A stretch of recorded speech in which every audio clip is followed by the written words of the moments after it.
Welcome back to Primetime News. Special welcome to the folks watching on onespotmedia.com. A reminder as well that you can watch TVJ live by downloading our One Spot Media app in the Google Play Store or the App Store. That's the number 1 followed by the word Spot and Media.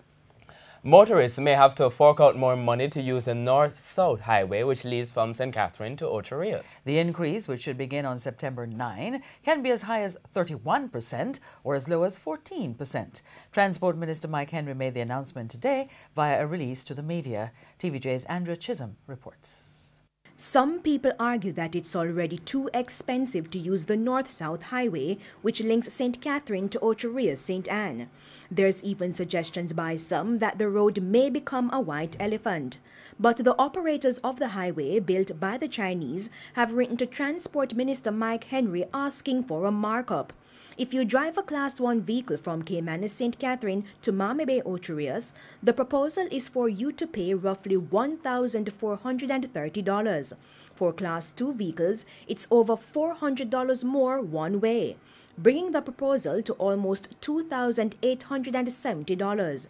Those driving Class 3 vehicles may pay almost $600 more one way. That will take the proposal to roughly $4,300. Class 4 vehicles from Caymanas to Mame Bay may pay $714. The biggest percentage increase was the proposal to mark up the toll for Class 4 vehicles traveling from Caymanas to Angels by 31%. That works out to about $105. The lowest percentage increase is for Class 1 and 4 vehicles using the Caymanas to Angels and Angels to Linstead legs of the highway. The Transport Minister says details of the proposed toll increase will be published on Thursday, and the public has 5 days to respond.